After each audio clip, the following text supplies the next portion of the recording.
YouTube Live. It's again Monday morning. It's our Monday morning chat about leadership. Today, I actually have a very unique guest. We can have this conversation in three languages. We can do it in German, we can do it in Dutch, and English. But I think for the benefit of our audience, we'll stick with English today.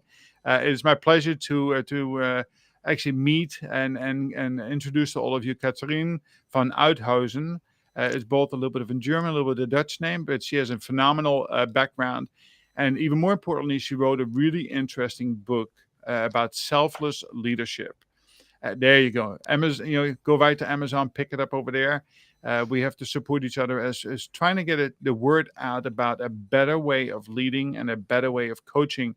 And Katrijn, welcome to the show. And why don't you take it away and tell us a little bit about yourself and what's been keeping you busy with your book?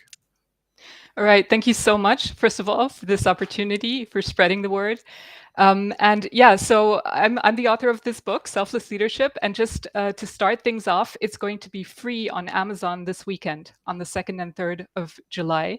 So that's already maybe some interesting information for those who want to have a look at it. I've been in management consulting in organizational development and change for 20 years. And what I noticed was it doesn't work. So I wrote a post once on change management is dead. We're not supposed to say that out loud, especially not when we're consultants, which I don't do at the moment anymore. But I respect people who work for change in organizations. So it's a very, very difficult job. And I think we're having a lot more trouble achieving change than we care to admit. But what I found was that the change is an internal shift and internal transformation needs to happen to achieve this type of leadership that we need for the new world, for new work, what everybody's wanting at the moment. And we can call it servant leadership. I call it selfless leadership. Some people call it new work or agile distributed leadership, conscious leadership. The names for it are endless. I'll tell you just in a second about why I call it selfless leadership. But it's this that employees now and cultures in organizations, we're looking for this type of leadership. It's the no ego, beyond ego. I'm not here top down to tell you what to do and all the other good stuff we're looking for. And what I found was that I can help most in this world by helping leaders achieve this internal transformation of going beyond the ego-based leadership. And that's what I do now. I coach one-on-one for this type of transformation that leads to this selfless leadership. Yeah, it is phenomenal. It's similar to what we have experienced here, and I really like yourself. It comes from deep personal experience. I always say, listen, you will work for good bosses and bad bosses. I said you will learn from the bad ones, and then keep track and make a note to yourself what not to do when you are getting in the position of leadership. But it wasn't until I met my mentor many years ago, Mark Holborn, who kind of set off a light bulb in my head. I said, there is a better way of leading, and it's not what we have seen. And it is about that, understanding your own, your behaviors, where the shift needs to take place. That was one. The second thing, there was no overnight fix to what we needed to do and how to go through change on the behavior side of it. Another good friend of mine who has been on the show before, Mike Francina, wrote a book about that, about influential leadership. But this was about the brain, the neuroscience behind it. Your book is a little bit of everything in combination, which kind of puts it together. So why don't you tell us a little bit about what is in the title of Selfless, and what the principles are, and get us to understand it a little bit better. Yeah, so I call it selfless leadership because I literally mean without a self. So not selfless in the sense of becoming really, really humble, but literally understanding or learning to see that yourself, your personal self, which you could also call the ego, is a construct created by the brain. So this is also, supported by neuroscience. It's supported by quantum physics and some other newer sciences, that we actually as human beings, we create this cage, you could call it, of the ego on top of reality. And then through our beliefs and our conditioning in childhood, but over the course of our lives, through just the belief that we are in control or should be in control of our lives and responsible, we cage ourselves. So we're stuck in these limiting beliefs, biases, assumptions about who we are and what we're here for and what we should achieve. And this means we never actually see reality as it is. So this makes it exquisitely difficult to be there for other people. Because you know how this is, right? You go into a meeting and there are 7 people there and you know them well or you don't know them at all. But whatever it is, you're judging them automatically. Your biases are going up. They're judging you. Then there are all the things you want to achieve, even good stuff. Even suppose you come into this meeting as a servant leader. I want to be in service to these people. I want to do whatever is best for this meeting. This is still your personal agenda. Oh, how am I going to do this? What is the right thing to say? Who should I support? Should I call out this problem or should I not call it out? What is the servant leadership thing to do? And this is all stuck within this cage. So I have a kind of a counterintuitive approach, and I say it's really important to transcend all of it.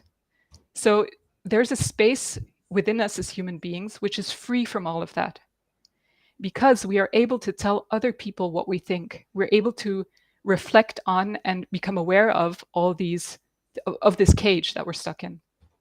And this book that I wrote, the subtitle is A Complete Guide to Awakening the Servant Leader Within.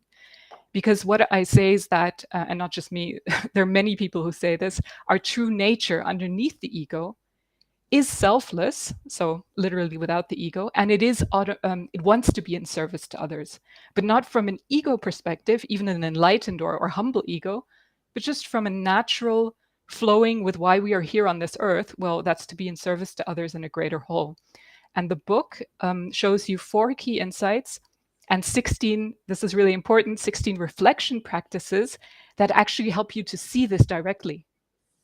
If you do the practices and try them out at work, you see these truths directly for yourself. And that's what it's all about. That's this internal shift that needs to take place. So you and I both know, again, we cannot change overnight. Going through this self-transformation, really self-awareness, self-discovery, of understanding that to lead selfless, right, without ego, I sometimes refer to it with confident humility. How long would it take if you apply these principles and these 16 practices in order to go through that? So, because I think that the audience would be interested to see, what would it take on my part? Is this a one-shot deal, or is this something that takes time? Well, yes and no. So the really good news is that we're talking about our true nature, things, the way we are as human beings, right? We've just learned these different beliefs. For example, I'm in control, I need to become this and that. So the good news is that because it's already there, it's a question of uncovering something that's already there. So it can be really fast. If you're guided, if you do the practices, if you really focus on this, because you're seeing something that's already true. I like to compare it to these optical illusions, where you see the old lady and the young woman in the same image. Yeah. Well, this can be instantaneous. You can see it within 1 second, or it can take you a week. And so as soon as you see it, but you're seeing something that's already there. So that's how it can be fast. What I've found is that even though I put everything in the book, and that's really all you need to see that, what happens is our ego distracts us. Mm-hmm. We don't have time for this. Even if we want to, we get distracted. We think it's kind of weird. Why am I doing this? I have better things to do. And that means that a focused, guided version of this, which is what I do in coaching, helps the process. So that's why, for example, in coaching, I insist that there's a 30-minute session every day in writing with me, correspondence, where you do the reflection, because I know, and I've been through this myself, and you probably have too, otherwise it's going to take us 3 years or 30 years, as long as it takes to avoid this. So and the other part of the guidance is that sometimes you see things, they don't make sense to you because it's so out of our comfort zone. It's so different to what we've been told that, the ego goes, well, no, this is too weird. I'm not doing this. So that's another part that can really delay it if you're not careful, and getting the guidance really, makes it continue and moves you through the process. Yeah. So interesting. We talk a lot about the positive side of the brain and negative side of the brain, right? It's the ego negative side, really occupying 2/3 of our brain. And we have to kind of like understand how we can unleash, not to deny the negative brain, but how can we unleash the positive side? How can we get to that particular point so we get to see the things we otherwise don't see? How can we get outside of that box in order to be able to find a better way? Now, interesting, of course, is that I know you have had 40 leaders plus that you have worked with. Talk a little bit about the results. What is the actual transformation that they have gone through themselves, and how did it end up leading to better outcomes for themselves and for their teams or for the organizations? Yeah. So the really, really interesting thing, and I experienced this myself, but all of them, they say this, that because you stop trying to micromanage your life, which includes this, I want to be a servant leader motivation. It's a good motivation, right? But it can be really stressful. I want to do the right thing. I want to be humble. Every day you're stressing yourself. I want to care for my people. I want to serve my team.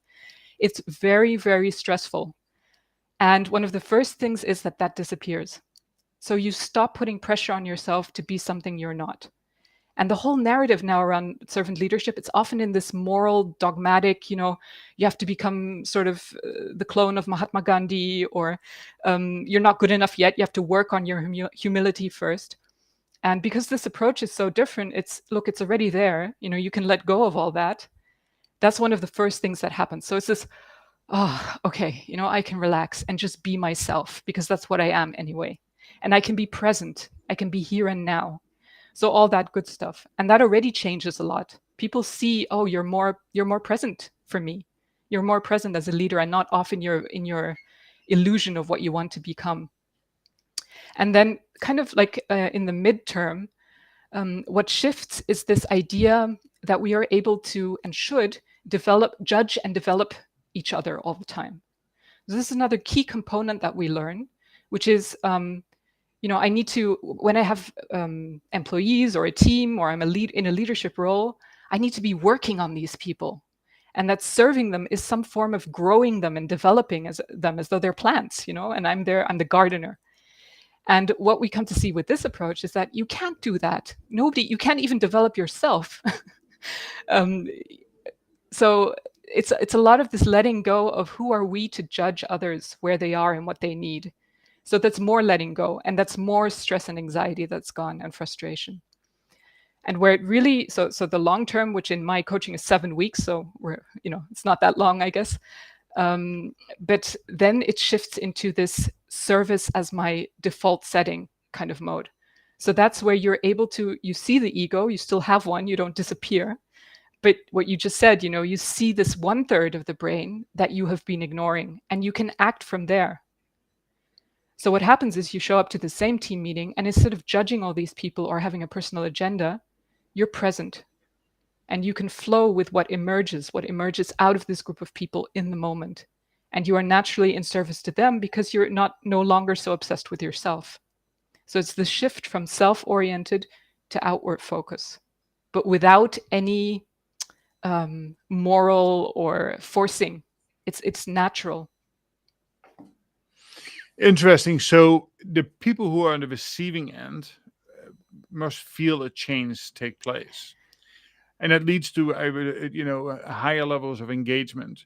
Now, when you're talking about how a leader's responsibility is to create new leaders, to set the stage. So how can they take that information as they go through this cycle of learning to set the ego aside, still know and understand that it is always there, but how can they separate them from that in order to be more selfless?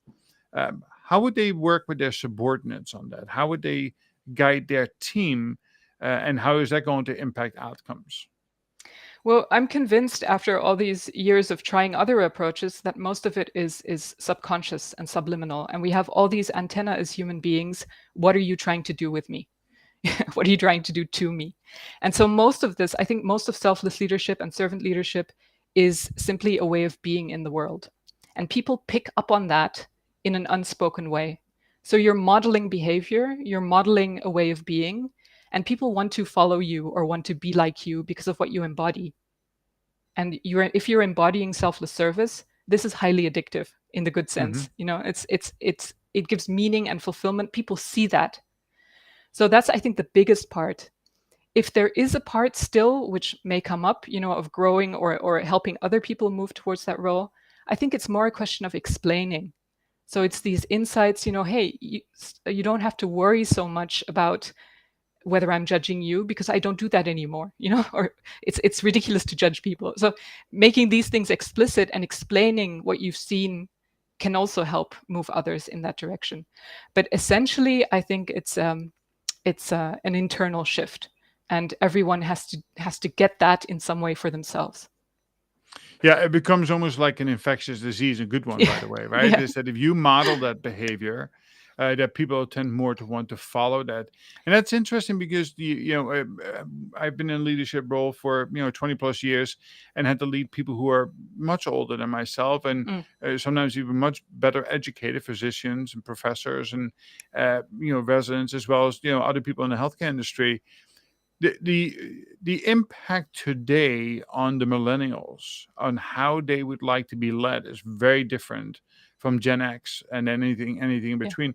Any insight on that, on how the reaction of the millennial is towards somebody who is directive, old style, versus a newer, selfless way of leading?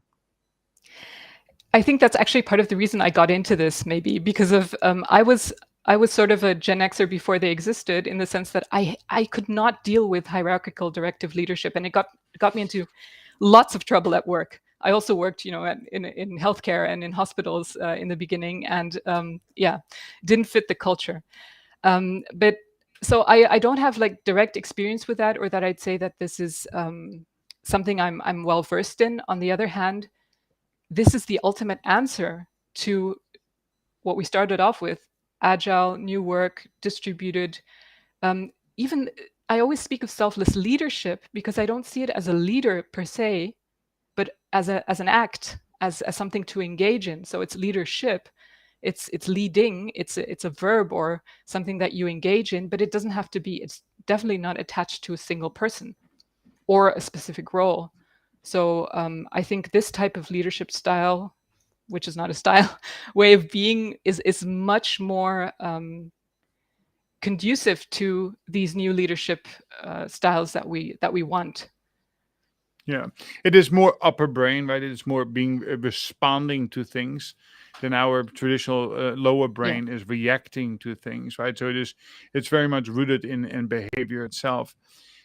So on that note, you've had your own work history in the past. Tell us a short story about what you experienced or what you don't, what is not encouraged today, and what you learned from it. Because I think that there's many people who are listening to this, and my students as well. They have their own experience, and I'm very surprised at how many of them are still, being led by bad bosses. In their words, right? It is that they're not modeling the behavior that we are encouraging. Tell me a little bit about what you experienced and how you utilize that to build the selfless model, and how you have encouraged people to lead from a different way to get better outcomes. Yeah, so I spent a lot of time internally as legal counsel, and then as staff, chief of staff, advising the board level, executive level, and also as a management consultant. It was always advising the board or senior management. And these people often, I mean, somehow maybe it's, I don't know, I had the feeling and the experience that their motivations were good, without exception. They wanted to be good leaders. They wanted to do good things for the company. And this is precisely where I started, at some point, this cage that we were stuck in became so obvious. We were talking about the right thing to do. We were talking about good advice. This is what is good for the team, good for the department, good for the whole organization. And then they do something else. And then there would be stakeholders, or there would be the advisory board, or somebody would force them in their reasoning into a different direction. People would be disappointed. So it's all this type of behavior where the incentive and the motivation, you could tell when I was in one-to-ones with them, or really, in different situations, the motivations were good. And then the realities of corporate life took over. And that's why I also say that this selfless leadership thing, it's available in any job and in any situation, because that's another excuse that always comes in. Oh, well, yeah, this organization, it would never accept Yeah, servant leadership. That's weird. Or yeah, I would not be able to deal with conflict anymore, or with the advisory board. They'd laugh at me, if I became a servant leader. And so that's, I think, one of the big motivations for me was to become interested in this, and to switch to this, was precisely because I found that it's all about seeing this for yourself, and then you don't have to tell your advisory board. They don't have to know. yeah, You don't have to start wearing a T-shirt, "I'm a servant leader." They will find out, or they won't, yeah. but the behavior will change. You will change. And as the results do as well. Yeah. So the results speak for. It's all about the results that speak for themselves. Yeah. There's no need to hang out a banner. Yeah. And yeah, so So no, really good. So it kind of leads us to the last third of the conversation. We have about 7 minutes left, but I wanted to touch point based on this is that you and I, as we discussed before, actually the show, we've been through coaching and we were coached. And interesting enough, in your email that you sent out today, your posting is that if you have tried A, B, C, D, E, and G type coaching or classes, come to me next, right? So our philosophy is very different from what others are, have done. And I don't, so there was an amazing statistics of a survey leadership came out last year. 87% of leaders clearly understood the benefit of development of their emerging leaders. Sadly, only 5% actually took meaningful action against that. And that meaningful action were more webinars, more conferences, more one-time deliverance of information, which is not sustained and often forgotten by Monday morning. yeah. So, what is the advice that you can give to senior leaders, at home, in Germany, in Europe, here in America, about why do we need to be different? Why do we need to think about this in a different manner in order to get different results? So a lot of the leadership development, which I was in, which you were in, it's based on the same as the management theory, right? It's command and control in the sense of here's the skill set you need to learn. Now internalize it through training. And if that doesn't work, we'll send in a coach who will then hammer it into you. So there's that version, which we now know doesn't work, but we're still doing it. Yeah. Because the budgets are there, because that's how it's been done. So for those things to change, it's like a tanker trying to move, change direction. That's a problem. The second problem is that the coaching industry is a big mess. So coaches are all over the place, from people telling you how to 10 times your business to, somebody who's just using, I don't know, managing your chakras or whatever it is. So that makes it very, very difficult to come into contact with people who really are able to help you with this internal shift.